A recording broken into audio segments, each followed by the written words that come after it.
আমি পারুলতা বলছি। আজকে তোমাদের আরও একটি মা এবং ছেলের গল্প বলবো।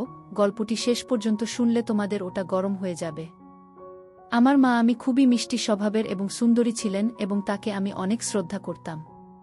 একদিন রাতে বাড়িতে মামা ছিল না, আর আমি মামির ঘরে গেলাম কিছু গুরুত্বপূর্ণ বিষয় কথা বলতে।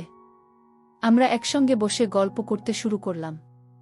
তারপর মামি আমার খুব কাছে এসে বসলেন এবং কানে কানে কিছু বললেন। তারপর আমি কিছু বলার আগেই আমাকে একদিন বিকেলে হঠাৎ প্রচণ্ড ঝড় বৃষ্টি শুরু হয়েছিল। এমন সুন্দর আবহাওয়া দেখে আমার মন ভালো হয়ে গিয়েছিল। সেদিন বাড়িতে মামা ছিলেন না, শুধু আমি আর মা আমি ছিলাম। আমি ছাদের একপাশে বসে কফি খাচ্ছিলাম আর বৃষ্টির মধুর শব্দ শুনে মনটা বেশ আনন্দিত হয়ে উঠল। ঠিক তখনই দেখলাম আমি বৃষ্টিতে দাঁড়িয়ে বৃষ্টির ফোঁটাগুলো উপভোগ করছেন।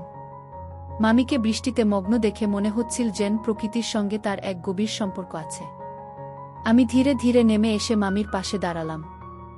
দেখলাম তিনি হাসি মুখে বৃষ্টি ফোঁটায় আনন্দে ভাসছেন। মামি আমাকে দেখে হেসে বললেন, কুনাল, আজকের এই আবহাওয়া সত্যিই দারুণ। বৃষ্টিতে ভিজতে আমার খুব ভালো লাগে। আমি মুচকি হেসে বললাম, হ্যাঁ, আমি প্রকৃতির এই রূপ সত্যিই মনোমুগ্ধকর। বৃষ্টি পড়ছিল, আর সেই বৃষ্টির ফোঁটাগুলো যেন চারপাশের পরিবেশকে সতেজ ও সজীব করে তুলেছিল। আমি বৃষ্টি মাঝে দাঁড়িয়ে তাকিয়েছিলাম তার দিকে। বললাম, বৃষ্টির মধ্যে তোমাকে দারুণ লাগছে। আমার কথা শুনে তিনি মৃদু হাসলেন এবং কিছুটা লজ্জা পেলেন। আমি আলতোভাবে তার হাত ধরলাম। আমাদের দুজনের হৃদস্পন্দন যেন ধীরে ধীরে বাড়ছিল, আর আশপাশের পরিবেশটা আরও রোম্যান্টিক হয়ে উঠছিল। আমি তার দিকে একটু এগিয়ে গিয়ে আরও কাছাকাছি দাঁড়ালাম। তাকে সম্মান সহকারে আলতোভাবে কোলে তুলে নিলাম এবং ধীরে ধীরে ঘরের দিকে নিয়ে এলাম। আর বললাম, বেশি বৃষ্টিতে ভিজলে ঠান্ডা লাগবে। বন্ধুরা, আজকের গল্পটা অনেক বেশি স্পেশাল, তাই সবাই রেডি হয়ে যাও। আর দয়া করে গল্পগুলো ভালো লাগলে ভিডিওটি লাইক, শেয়ার এবং চ্যানেলটি সাবস্ক্রাইব করো প্লিজ।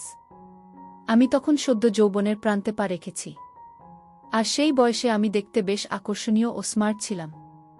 আমার ব্যক্তিত্ব দেখে অনেকেই প্রশংসা করত। গ্র্যাজুয়েশন শেষ করে যখন আমি বাড়ি ফিরলাম, মামি আমাকে আন্তরিকভাবে স্বাগত জানালেন। তার এই আন্তরিকতায় আমি মুগ্ধ হলাম এবং আমরা আরও ভালো বন্ধু হয়ে উঠলাম। আমি যখন বাইরে থাকতাম, মামির সঙ্গে মাঝে মাঝেই ফোনে আলাপ হতো। আমরা অনেকক্ষণ করে কথা বলতাম। আমরা একে অপরের খুব ভালো বন্ধু হয়ে উঠেছিলাম। কলেজে পড়ার সময় আমার বন্ধুরা প্রায় সময় মজার মজার হিন্দি রোম্যান্টিক সিনেমা দেখত। তাদের দেখে আমিও ভাবতাম, আমার যদি এমন কিছু রোমাঞ্চকর মুহূর্ত থাকত। আমার খুব ইচ্ছে ছিল একজন কাছের বন্ধু বা সঙ্গী থাকলে যার সঙ্গে আমি আমার মনের কথা সহজে ভাগাভাগি করতে পারতাম। তবে আজ পর্যন্ত তেমন কাউকে পাইনি যার সঙ্গে এমন সম্পর্ক গড়ে উঠতে পারে। গ্র্যাজুয়েশন শেষে যখন বাড়ি ফিরলাম, মামির সঙ্গে আমাদের বন্ধুত্ব আরও গভীর হয়ে গেল। আমার মামি দেখতে খুবই সুন্দর ছিলেন এবং তিনি ছিলেন অত্যন্ত সরল ও মিষ্টি স্বভাবে। আর আমি ছিলাম একটু বেশি মজাদার ও দুষ্টু প্রকৃতির। যখন মামা বাড়ির বাইরে থাকতেন, তখন আমি নানা অজুহাতে মামির সঙ্গে মজার গল্প করতাম। আমিও আমার মজাদার কথাগুলো উপভোগ করতেন এবং আমাদের বন্ধুত্ব বেশ গভীর হয়ে উঠেছিল। আমার কলেজের দিনগুলোতে এই ঘটনার শুরু। তখন আমার বয়স ছিল 25 বছর এবং বাড়িতে আমার মা আর আমার মামা এবং নতুন মমি থাকতেন। মামা আমাদের সাথে থাকতেন। আমার মামার বিয়ে হয়েছিল প্রায় 5 মাস আগে, যা তাদের এক দূরসম্পর্কের চাচা উদ্যোগী হয়েছিল। আমি তখন কলেজে পড়তাম এবং বেশিরভাগ সময় আমার বন্ধুরা মিলে নানা ধরনের মজার গল্প আর হিন্দি সিনেমা নিয়ে আড্ডা দিতাম। যদিও আমি এসব থেকে নিজেকে দূরে রাখার চেষ্টা করতাম। আমার বন্ধুরা খুবই দুষ্টু ছিল। প্রথমে আমি এসব এড়িয়ে চলতাম, কিন্তু ধীরে ধীরে আমিও এসব নিয়ে আগ্রহী হয়ে পড়েছিলাম। কলেজের মেয়েদের সঙ্গে মাঝে মাঝে হাসি ঠাট্টা করলেও কখনো সে রকম কিছু ঘটেনি। ভাইয়ের বিয়ের দিন আমি যখন মামিকে প্রথমবার দেখেছিলাম, তখনই মনের গভীরে একটি অদ্ভুত অনুভূতি জাগ্রত হয়েছিল। মনে হচ্ছিল যেন কিছু অসম্পূর্ণ থেকে গেছে। সেদিন মামির মুখের দিকে তাকিয়েছিলাম। মনে মনে ভাবছিলাম, জীবনের অনেক কিছুই এখনো অজানা রয়ে গেছে। আমার মামার বিয়ের পরে মাঝে মাঝে আমার মনে হতো, আমার যদি এমন সুন্দর একজন মেয়ের সঙ্গে বিয়ে হতো। আমি দেখতে সত্যিই খুব সুন্দর ছিলেন, যে কেউ তাকে দেখে মুগ্ধ হতে বাধ্য। কয়েকদিন বাড়িতে থাকার পর কলেজে ফেরার সময় মামি বললেন, কুনাল, কলেজে গিয়ে কিন্তু আমাকে মনে রাখবেন। আমরা রাতে কথা বলবো। আমার প্রায় কাজের জন্য বাইরে থাকতে হতো। তাই মামির সঙ্গে আমার বন্ধুত্ব খুব ভালো হয়ে উঠল। আমরা প্রায় রাতে গল্প করতাম। আমি একটু মজার ছিলাম, তাই একদিন মামিকে মজা করে জিজ্ঞেস করলাম, আপনার ইচ্ছা হয় না মামা যদি সবসময় আপনার সাথে থাকতেন? মা আমি আমার কথার ইঙ্গিত বুঝতে পেরে হেসে বললেন, তুমি যদি বাড়িতে থাকতে তাহলে হয়তো এমন ইচ্ছে থাকত না। আমি তার ইঙ্গিতগুলো বুঝতে পারছিলাম। আর এভাবেই আমাদের দিনগুলো কাটছিল। কয়েক মাস পর আমি কলেজের শেষ পরীক্ষাগুলো শেষ করে বাড়ি ফিরে এলাম। বাড়িতে পৌঁছে দেখলাম আমি আমাকে বেশ খুশি মনে স্বাগত জানালেন। মা আমাকে দেখে খুব খুশি হলেন। আমি যে বাড়িতে প্রবেশ করলাম সেই মুহূর্তটা বেশ আনন্দদায়ক ছিল। মামি আমাকে দেখে অনেক খুশি হয়েছিলেন। মা একদিন হাসি মুখে বললেন, বাবা এখন তোর জন্য একটা ভালো মেয়ে দেখা শুরু করব। তুই আগে ভালো একটা চাকরি পেয়ে যা। মার কথা শুনে আমি মজার ছলে বললাম, মা যদি মেয়ে দেখতে হয় তবে এমন একজন মেয়ে খুঁজিনি একেবারে আমার মামির মতো হবেন। আমি কবে বিয়ে করব? এই কথা শুনে আমি একটু লজ্জা পেয়ে হাসলেন। মামি কিছু তখন বললেন না। আমি এরপর আমাকে চা নাস্তা বানিয়ে দিলেন, যাকে আমি আমার ঘরে চলে এলাম। কিছুক্ষণ ঘরে বিশ্রাম নিচ্ছিলাম, তখন হঠাৎ দেখি আমি আমার দরজার সামনে এসে দাঁড়িয়েছেন। তিনি বললেন, ভাগনা কিছু মনে করবেন না, যদি একটু সময় থাকে তাহলে কি একটু আমাকে সাহায্য করতে পারবেন? মামি এসে বললেন, কুনাল তোমাকে সঙ্গে নিয়ে বাজারে যেতে হবে, বাড়ির জন্য সবজি আনতে হবে। মায়ের শরীর ভালো নেই, তাই তিনি যেতে পারবেন না। আর তোমার মামা সব সময় কাজ নিয়ে ব্যস্ত থাকে। মামির কথা শুনে আমি হেসে বললাম, মামি চিন্তা করবেন না, আমি একটু পরে রেডি হয়ে আসছি, ততক্ষণে আপনিও তৈরি হয়ে নিন, আমরা একসঙ্গে বাজারে যাব। কিছুক্ষণ পর যখন আমি নিচে এলাম দেখলাম আমি তখনই পুরো প্রস্তুত হয়ে বসে আছেন। তাকে দেখে মনে হলো আজ তিনি আরও বেশি সুন্দর লাগছে। তিনি একটা শাড়ি পরেছিলেন যা তাকে বিশেষ আকর্ষণীয় করে তুলেছিল। আমি তাকে দেখে কিছুক্ষণ থেমে গেলাম। আমি হাসতে হাসতে বললেন, কি হল কুনাল, যাবে না? আমি তৎক্ষণাৎ বললাম, হ্যাঁ চলুন। আমি বাইকটা বের করলাম এবং মামিকে বাইকে বসলাম। তিনি আমার পেছনে এসে বসলেন। যখন আমি আমার কাঁধে হাত রাখলেন তখন মনে হলো যেন মনের মধ্যে অনেকগুলো আবেগ উথলে উঠছে। আমাদের বাড়ি থেকে বাজার প্রায় 25 মিনিটের দূরত্বে ছিল, কিন্তু আমি খুব ধীরে বাইক চালাচ্ছিলাম। এই মুহূর্তগুলো যেন ধীরে ধীরে উপভোগ করতে চাচ্ছিলাম। বাইক চালানোর সময় আমি মাঝে মধ্যে পিছনের আয়নায় মামিকে দেখতে লাগলাম। আমি হেসে বললেন, কুনাল গাড়ি এত আস্তে চালাচ্ছেন কেন? পেছনের মানুষরাও আমাদের পেরিয়ে যাচ্ছে। আমি মজা করে বললাম, মামি ধীরে গাড়ি চালালে আমাদের জন্য ভালো। তারপর মামি বললেন, ঠিক আছে, আর আয়নায় আমাকে না দেখে সামনে দেখো, না হয় বড় কোনো বিপদে ফেলবে। তার কথা শুনে আমার একটু লজ্জা হলো, তাই আর কিছু বললাম না। এভাবেই আমরা বাজারে পৌঁছলাম। বৌদি বাজার থেকে সবজি কেনার পর আমরা আবার বাড়ি ফেরার পথে বের হলাম। ফেরার সময় আমি আবার একই কৌশল প্রয়োগ করলাম। ধীরে ধীরে বাইক চালালাম এবং মাঝে মাঝে ব্রেক মারলাম, কিন্তু আমি নিজেকে সঙ্গে তো রেখেছিলাম। সম্পর্কের গুরুত্ব বুঝে আমি নিজেকে নিয়ন্ত্রণ করলাম। অবশেষে কিছুক্ষণ পর আমরা বাড়িতে পৌঁছলাম। দরজায় এসে দেখি মা আমাদের দেখে হাসি মুখে দাঁড়িয়ে আছেন। একদিন মা আমার হাত ধরে আমাকে তার ঘরে নিয়ে গেলেন। আমি ভেবেছিলাম হয়তো কোনো কাজের জন্য ডেকেছেন। ঘরে ঢোকার পর মা বললেন, বাবা আমি তোমার সাথে কিছু কথা বলতে চাই। মায়ের কথা শুনে আমি বললাম, কি কথা মা, বলো না। মা একটু চিন্তিতভাবে বললেন, তোমার মামা প্রায় বাড়িতে থাকে না, বিয়ের পর থেকেই এটা হচ্ছে। আমি মার কথা শুনে বললাম, মা মামা তো কাজের কারণে বাইরে থাকে, তাই সময় হয় না। কিন্তু মা বললেন, না না, ব্যাপারটা ঠিক তা নয়। আমার মনে হচ্ছে তোমার ভাই হয়তো অন্য কোনো মেয়ের সঙ্গে সম্পর্কে জড়িয়ে পড়েছে। মায়ের কথা শুনে আমি হতভম্ব হয়ে গেলাম। মা আমাকে বললেন, ধীরে কথা বলো, না হলে তোমার মা আমি শুনে ফেলবে। ব্যাপারটা জানলে খুব ঝামেলা হবে। আমি বললাম, মা তুমি এসব কথা কেন বলছো? আমি নিশ্চয়ই কিছু টের পাবেন যদি মামা সত্যি এমন কিছু করে থাকে। আর এমনটা হলে একদিন না একদিন জানাতে হবে। তোমাকে কি কেউ কিছু বলেছে নাকি মামা নিজে কিছু বলেছে? মা আমাকে বললেন, তোর মা আমাকে একবার ফোন করেছিলাম, আর তখন শুনলাম ফোনের পেছন থেকে এক মহিলার গলা শোনা যাচ্ছিল। যখন আমি জিজ্ঞাসা করলাম তোর মামা কোনো রকমে কথা এড়িয়ে গেল। মায়ের কথা শুনে আমি বললাম, মা হতে পারে তুমি ভুল শুনেছ, হয়তো এমন কিছুই নয়। কিন্তু মা বারবার বোঝানোর চেষ্টা করেছিলেন। আর আমি বারবার বলেছিলাম, মা তুমি এমন কিছু ভেবে নাও না। যদি মামি একটা জানতে পারে তাহলে তাদের সম্পর্কের মধ্যে সমস্যা তৈরি হবে। যতক্ষণ না পর্যন্ত সত্যিটা জানা যাচ্ছে, তুমি এই কথা নিয়ে কাউকে কিছু বলো না। মা আমার কথা শুনে একমত হলেন। তারপর শান্তভাবে তার ঘরে চলে গেলেন। আমি আমার ঘরে এসে বাথরুমে গিয়ে গোসল করতে লাগলাম। গোসল শেষে বাইরে এসে দেখি আমি আমার ঘরের চেয়ারে বসে আছেন। মামিকে দেখে আমি অবাক হয়ে গেলাম। আমি কাছে যেতেই বললেন, কুনাল দেখুন না, আপনার মা আমাকে একদম সময় দেন না। তিনি প্রায়ই বাড়িতে থাকে না। আজকেও আমি তাকে বলেছি আপনি বাড়ির কাছে এসেছেন, কিন্তু তাতেও উনি আমাকে দেখতেও আসেন না। মামির কথা শুনে আমার মনে আমার মায়ের কথাগুলো ফিরে এল। আমি মনে মনে ভাবলাম হয়তো মা যা বলেছিলেন তা কিছুটা হলেও সত্য হতে পারে। কিন্তু আমি মিমিকে কিছু বোঝাতে না দিয়ে বললাম, হয়তো তিনি কাজে ব্যস্ত আছেন, তাতে কিছু মনে করার দরকার নেই। তিনি কাল নিশ্চয়ই আসবেন। এরপর আমি ধীরে ধীরে মামির কাছে গিয়ে তাকে সাহস দিলাম। মামির সাথে আমার খুব ভালো বন্ধুত্বপূর্ণ সম্পর্ক গড়ে উঠেছিল। আমরা একে অপরের সাথে অনেক সময় নিজেদের মনের কথা শেয়ার করতাম। আমি তখনও ভেজা চুল নিয়ে দাঁড়িয়েছিলাম। আমি হঠাৎ এসে আমার মাথা তোয়ালে দিয়ে মাথা মুছতে শুরু করলেন।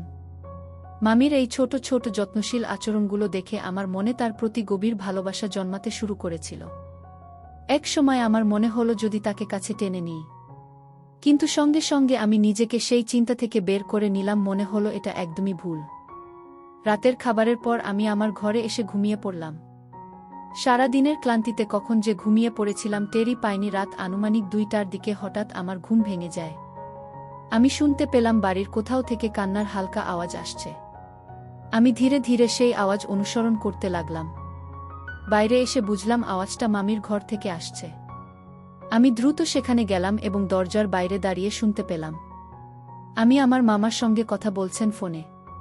তিনি কান্নার মধ্যে বলছিলেন, আমাদের বিয়ে হয়েছে পুরো 6 মাস, কিন্তু তুমি আমার জন্য কখনোই সময় দাও না। যদি আমাকে পছন্দ না করতে তাহলেই বিয়ে করলে কেন? তুমি কি আমাকে ধোঁকা দিতে চাচ্ছ? তুমি যদি আমার সাথে সংসার না করো সেটা বলে দিলে তো হয়। কেন আমাকে তুমি কষ্ট দিচ্ছ?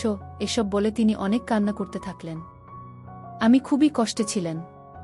আমি এইসব কথা শুনে আবার নিজের ঘরে ফিরে এলাম। মনে মনে ভাবতে লাগলাম মা যা বলেছিলেন তা কি? তবে সত্যি আমি ভেবেছিলাম যে হয়তো মামা অনেক কাজে ব্যস্ত আছেন, তাই এ বিষয়ে অতিরিক্ত চিন্তা করার কোনো প্রয়োজন নেই।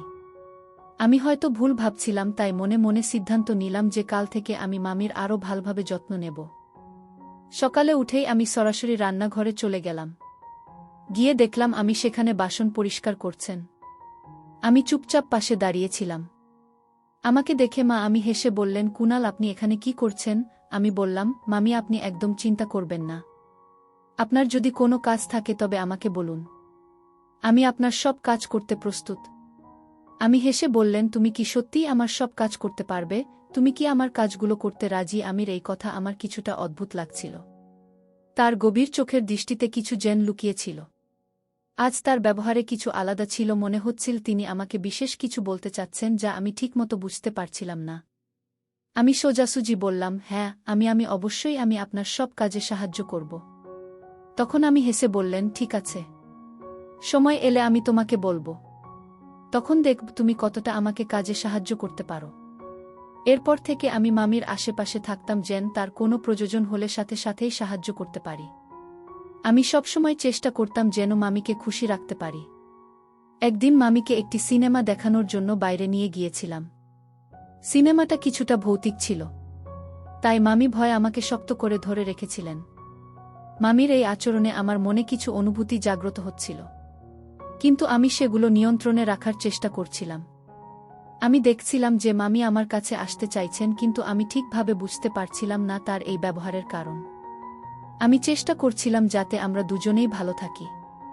সিনেমা শেষ হওয়ার পর আমরা যখন বাড়ি ফিরছিলাম তখন রাত ছিল এবং শীতের হাওয়া বইছিল। আমি হালকা ঠান্ডা একটু কাঁপছিলেন। এমতাবস্থায় আমি মামির জন্য নিজের চাদর এগিয়ে দিলাম এবং আমি ধীরে ধীরে আমার পাশে একটু ঘেঁষে এলেন। এই ছোট ছোট মুহূর্তগুলোতে আমাদের মধ্যে এক অদ্ভুত ধরনের বোঝাপড়া তৈরি হচ্ছিল। আমি সব সময় তার পাশে থাকতে চাইতাম এবং তাকে সুরক্ষিত অনুভব করানোর চেষ্টা করতাম। রাতের শীতলতা এবং সেই মৃদু আলোর মধ্যে আমাদের মধ্যেকার সম্পর্ক আরও দৃঢ় হতে থাকল। আর আমার সম্মান তার প্রতি আরও বেড়ে গেল। আমি অনুভব করেছিলাম যে আমাকে পেছন থেকে শক্ত করে ধরে রেখেছেন। তার এই আচরণে আমার মনে এক ধরনের অস্বস্তি হচ্ছিল এবং আমি বুঝতে পারছিলাম না ঠিক কিভাবে এর প্রতিক্রিয়া জানাব। বাইকটি ধীরে ধীরে চালিয়ে আমরা অবশেষে বাড়ি পৌঁছলাম। বাড়িতে গিয়ে দেখি মামা উপস্থিত আছেন। মামিমা আমাকে দেখে খুব খুশি হয়েছিলেন, কিন্তু হঠাৎ তার পিছনে একজন অপরিচিত মেয়েকে দেখলাম। তাকে দেখে আমরা দুজনেই অবাক হয়ে গেলাম। মা পাশেই বসেছিলেন, চোখে জল নিয়ে কাঁদছিলেন। আমি তার কাছে গিয়ে জিজ্ঞেস করলাম, মা কি হয়েছে? মা তখন বললেন, তোর মামা আবার বিয়ে করছে আর বলছে যেই মেয়ের সাথে জীবনের বাকি দিনগুলো কাটাতে চায়। এই কথা শুনে আমি সম্পূর্ণ ভেঙে পড়লেন এবং চিৎকার করে উঠলেন। তিনি ক্ষোভে মা আমার দিকে তাকিয়ে বললেন, তাই তুমি প্রতিদিন রাতে আমার কাছ থেকে দূরে থাকছিলেন? যদি সত্যি অন্য কারো প্রতি ভালোবাসা জন্মে থাকত, তবে একবার আমাকে জানাতে পারতেন। আমার জীবন কেন তুমি নষ্ট করলে? তবে মা চুপচাপ দাঁড়িয়েছিলেন, কোনো উত্তর দিচ্ছিলেন না। আমি নিজেও তার উপর খুব রাগান্বিত ছিলাম এবং বললাম, মা তোমাকে উত্তর দিতেই হবে। আমাদের সবার সাথে এভাবে প্রতারণা কেন করছ? তখন মামা ধীরে ধীরে বললেন, আমি নিজেও আমার জীবনের সমস্যায় হতাশ হয়ে পড়েছি। মামা বললেন, আজ আমি এই মেয়েটিকে আমার সাথে নিয়ে এসেছি, কারণ আমি আর এই সম্পর্ক নিয়ে অসন্তুষ্ট থাকতে চাই না। আসলে আমি প্রথমে বিয়ে করতে চাইনি। মা আমার উপর অনেক চাপ দিয়েছিলেন আর তাই আমি বাধ্য হয়ে তানিয়ার সাথে বিয়ে করেছিলাম। আমি ভেবেছিলাম সময়ের সঙ্গে সঙ্গে সব ঠিক হয়ে যাবে, কিন্তু সেটাই আমার ভুল ছিল। যেখানে আমি কাজ করি সেখানে পূজা নামের এক মেয়ের সাথে আমার সম্পর্ক গড়ে ওঠে এবং আমরা একে অপরকে ভালোবেসে ফেলি। তাই আমি তার সাথে দ্বিতীয় বিয়ে করেছি। তানিয়াকে আমি কখনো খুশি রাখতে পারিনি এবং সত্যি বলতে গেলে আমাদের মধ্যে কোনো ঘনিষ্ঠ সম্পর্ক ছিল না। আপনারা চাইলে তানিয়ার কাছে জানতে পারেন, আমরা যখন তানিয়ামের দিকে তাকালাম তখন তিনি নীরবে মাথা নিচু করে দাঁড়িয়েছিলেন। তিনি বললেন, আমি জানতাম না যে বিয়েটা তোমার মামার ইচ্ছার বিরুদ্ধে হয়েছিল। যদি আমি আগে জানতাম যে মা এই বিয়েটা জোর করে করিয়েছেন তবে কখনই বিয়েতে রাজি হতাম না। তানিয়াম আমি কথা বলতে বলতে কেঁদে উঠলেন। তারপর তিনি ডিভোর্স পেপার নিয়ে এসে সেগুলোতে সই করলেন। মা খুব রাগ আমার উপর চিৎকার করছিলেন, কিন্তু মামার মধ্যে কোনো প্রতিক্রিয়া দেখা যাচ্ছিল না, কারণ যা হওয়ার ছিল তা তো হয়ে গিয়েছিল। মামা আবার অন্য শহরে ফিরে গিয়েছিলেন, যেখানে তিনি সেই মেয়েটির সাথে কাজ করতেন। আমরা সবাই মিলে মামাকে অনেক বোঝানোর চেষ্টা করেছিলাম, কিন্তু সম্পর্কের ব্যাপারে জোরাজুরি করা যায় না। জোর করে তৈরি করা সম্পর্ক এক সময়ে ভেঙে পড়ে। মামা চলে যাওয়ার পরে আমি খুব কান্নাকাটি করছিলেন। আমি এবং মা তাকে অনেক বোঝানোর চেষ্টা করলাম। বললাম, তোমার সামনে এখনো অনেক জীবন পড়ে আছে, চিন্তা করো না। কিন্তু মামি বললেন, আমি এখন কোথায় যাব? যখন আমার স্বামী আর আমার কাছে নেই তখন মা তাকে সান্ত্বনা দিয়ে বললেন, মেয়ে তোকে কোথাও যেতে হবে না। আমি তোকে অনেক ভালোবাসা দিয়েই ঘরে এনেছিলাম। তোর বাবা মা নেই, তাই তুই আমাদের সাথে থাকবে। আমি এবার কোনো ভুল করব না। যদি ভালো কোনো ছেলে পাই তবে ভেবে চিন্তে তোর জন্য ভালো একটা ব্যবস্থা করব। কিন্তু মামি আমাদের কথা শুনতে চাইছিলেন না এবং তার জন্য এই পরিস্থিতি থেকে বেরিয়ে আসা সত্যিই কঠিন ছিল। তিনি চুপচাপ নিজের ঘরে চলে গেলেন, কান্নায় ভেঙে পড়ে। মা তখন আমাকে বললেন, তোর মামিকে কিছুটা সময় একা থাকতে দে, সে নিজে থেকেই ঠিক হয়ে যাবে। এই কঠিন সময়ে আমরা সবাই মামির পাশে থাকার চেষ্টা করছিলাম যেন তিনি ধীরে ধীরে সবকিছু মেনে নিতে পারেন। মাকে সান্ত্বনা দেওয়ার পর আমি নিজেও নিজের ঘরে চলে আসলাম। মামার যা করা উচিত ছিল না তা করে ফেলেছেন এবং এখন পরিস্থিতি সত্যিই জটিল হয়ে গেছে। মামির জন্য আমার মন খুব খারাপ ছিল, কারণ তিনি এই কষ্ট থেকে বেরিয়ে আসার জন্য নিজেকেই শক্ত হতে হবে, কারণ তিনি ছিলেন একজন এতিম, বাবা মা নেই, আর যে আপনি আছে তাদের কাছে কোনো মুখ নিয়ে ফিরে যাবে। তাই আমি মামি যাতে ভালো থাকেন তার জন্য প্রতিজ্ঞা করেছিলাম।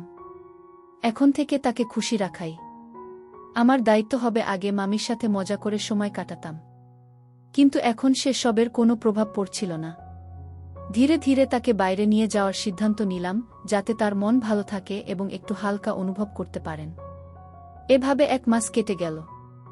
আমি আগের চেয়ে অনেকটাই ভালো হয়ে উঠেছিলেন, আর আমাদের সম্পর্ক অনেকটা স্বাভাবিক হয়ে এসেছিল। একদিন আমরা এক আত্মীয়ের বাড়ি যাচ্ছিলাম। হঠাৎ করে বৃষ্টির মধ্যে পড়ে গেলাম এবং আমাদের পোশাকগুলো ভিজে গেল। মামি বললেন, আমাদের গাড়িটা সাইড থামিয়ে কোনো ছাউনির নিচে দাঁড়ানো উচিত। আমরা একটা ভবনের নিচে গিয়ে দাঁড়ালাম যেখানে বৃষ্টির ফোঁটাগুলো আমাদের গায়ে লাগতে পারছিল না। সেসব মুহূর্তে আমরা দুজনেই একে অপরের পাশে দাঁড়িয়ে শীতল হাওয়ার মাঝে একটু আরামের খোঁজ করছিলাম। ধীরে ধীরে চারপাশটা আবার স্বাভাবিক মনে হতে শুরু করল। বৃষ্টি তখনও থামেনি আর আশেপাশে কাউকে দেখা যাচ্ছিল না। মামি বললেন, চলো বৃষ্টি থামা পর্যন্ত এখানে দাঁড়িয়ে থাকি। বৃষ্টিতে ভিজে যাওয়ায় তার লাল শাড়ি পুরো ভিজে গিয়েছিল। ঠান্ডা হাওয়ায় আমরা দুজনে একটু কাঁপছিলাম। তাই পাশেই পড়ে থাকা কিছু শুকনো কাঠ জোগাড় করে একটা ছোট আগুন ধরালাম যাতে আমাদের কিছুটা উষ্ণতা মেলে। আমি আমার একদম কাছে এসে দাঁড়ালেন। আর হঠাৎ করে আমরা একে অপরের আরও কাছাকাছি চলে এলাম। সেই মুহূর্তে আমাদের চোখে চোখ পড়তেই মনে হলো যেন এক অদ্ভুত অনুভূতি আমাদের ঘিরে ধরেছে। ঠিক কী ঘটেছিল সেটা বুঝে উঠতে পারছিলাম না। এমন অনুভূতি আগে কখনো হয়নি। আমি হঠাৎ মামির হাতটা আলতো করে ধরলাম। আর তিনি শুধু নীরব চোখে আমার দিকে তাকিয়ে রইলেন। আমি ধীরে ধীরে তার কানের কাছে গিয়ে কিছু বললাম। কিন্তু তিনি কিভাবে প্রতিক্রিয়া জানাবেন তা বোঝা যাচ্ছিল না। আমাদের মাঝে তখন এমন এক পরিবেশ তৈরি হয়েছিল যা আমাদের দুজনকেই কিছুটা অপ্রস্তুত করে দিয়েছিল। ঠিক তখনই বাইরে থেকে হঠাৎ একটা আওয়াজ শোনা গেল। আমরা দুজনেই চমকে উঠে দ্রুত চারপাশে তাকিয়ে বুঝতে চেষ্টা করলাম কি হচ্ছে।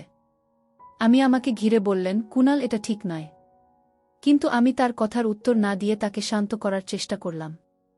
আমাদের মধ্যে একটা অনুভূতি ছিল যা সহজে বোঝানো যাচ্ছিল না। সেই মুহূর্তে আমরা দুজনেই আবেগপ্রবণ হয়ে পড়েছিলাম। পরে মামি কান্নায় ভেঙে পড়লেন এবং আমার দিকে তাকিয়ে বললেন, এটা ঠিক হয়নি। আমি চুপ করে থাকব না। ঠিক করেছিলাম। আমি মামিকে বলতে চেয়েছিলাম, আমি তোমার কষ্ট পেতে হবে না। আমি তোমার প্রতি ভালোবাসা অনুভব করি এবং তোমার পাশে থাকতে চাই। আমি চাই আমাদের সম্পর্ক আরেক ধাপ এগিয়ে যাক এবং আমি তোমাকে বিয়ে করতে প্রস্তুত। আমি আমার কথাগুলো শুনে অবাক হয়ে গেল। তারপর ধীরে ধীরে বললেন, আমি হয়তো কখনো তোমার প্রতি ভালোবাসা অনুভব করেছি। কিন্তু আমাদের সম্পর্ক নিয়ে আরও ভাবতে হবে। কিন্তু আমরা কিভাবে এটা করতে পারি এবং মাকে কিভাবে বলব যে আমরা দুজন একে অপরকে বিয়ে করতে চাই? আমি তাকে বললাম, তুমি এই বিষয়ে চিন্তা করো না। আমি মাকে সব কিছু বুঝিয়ে বলবো। বৃষ্টি বন্ধ হয়ে গিয়েছিল। তারপর আমরা আনন্দের সঙ্গে বাইকে চেপে বাড়ি ফিরে এলাম। বাড়িতে এসে আমি মায়ের সাথে আমার বিয়ের ব্যাপারে কথা বললাম। মা আমাদের এই বিয়েতে কোনো আপত্তি করেননি। তিনি বললেন, তোর মামা যা করেছিল তা দেখে আমি খুব কষ্ট পেয়েছিলাম। মনে হয়েছিল আমার কোনো ভুলের কারণে তার জীবন বিপর্যস্ত হয়ে গিয়েছিল। আমি নিজেকে অপরাধী ভাবতে শুরু করেছিলাম। কিন্তু যদি তুই তার সাথে বিয়ে করিস তবে তার জীবন আবারও সুন্দর হয়ে উঠবে। মা তখন আমাকে বললেন যে তিনি কালই ভালো একটা দিন দেখে আমাদের বিয়ে সম্পন্ন করবেন। মায়ের এই কথা শুনে আমি এবং তানিয়া খুব খুশি হয়ে গেলাম। আমি তো তানিয়া মামিকে প্রথম দিন থেকেই খুব পছন্দ করেছিলাম, কিন্তু বুঝতে পারিনি যে ভাগ্য ওকে আমার কাছে নিয়ে আসবে। পরের দিন খুব সাধারণভাবে আমার এবং তানিয়ার বিয়ে হয়ে গেল। বিয়ের রাত্রিতে আমি তানিয়ার সাথে অনেক কথা বললাম। ভালোবাসার প্রথম বর্ষে তানিয়ার মুখে এক অদ্ভুত আনন্দের ঝিলিক দেখা যাচ্ছিল। তানিয়া অধীর আগ্রহে আমার অপেক্ষা করছিল, তার মুখে আদল করা ছিল নরম ঘোমটা দিয়ে। আমি যখন ঘরে ঢুকলাম তখন সে চুপচাপ বসেছিল। আমরা আমাদের জীবনে ভীষণ খুশি ছিলাম। 1 বছর পর তানি আর এক মিষ্টি পুত্র সন্তানের জন্ম দিল, যার নাম আমি অনেক ভেবেচিন্তে আরিয়ান রাখলাম। মামা ও তার কর্মের ফল পেয়েছিল। যে মেয়েকে সে বিয়ে করেছিল দুর্ভাগ্যবশত সে সন্তান ধারণে অক্ষম ছিল। কথায় আছে, যদি তুমি কারো সাথে অন্যায় করো তাহলে তার প্রতিফল একদিন তোমার জীবনে ফিরে আসবে। মা তাকে আর আমাদের বাড়িতে আসতে দেয়নি। গল্পটা কেমন লাগল জানাতে ভুলবেন না। আরও মজার মজার রোম্যান্টিক গল্প শুনতে চাইলে ভিডিওটি লাইক, শেয়ার এবং চ্যানেলটি সাবস্ক্রাইব করতে এবং বেল আইকনটি ক্লিক করতে ভুলবেন না। ধন্যবাদ। প্রিয় বন্ধুরা, গল্পটি ভালো লাগলে অবশ্যই কমেন্ট করে জানাবেন। আর নিয়মিত এমন আলাদা স্বাদের গল্প শুনতে ভিডিওটিতে লাইক এবং চ্যানেলটিকে সাবস্ক্রাইব করে সাথেই থাকুন। আর হ্যাঁ, নোটিফিকেশন বেলটি অল করে রাখবেন।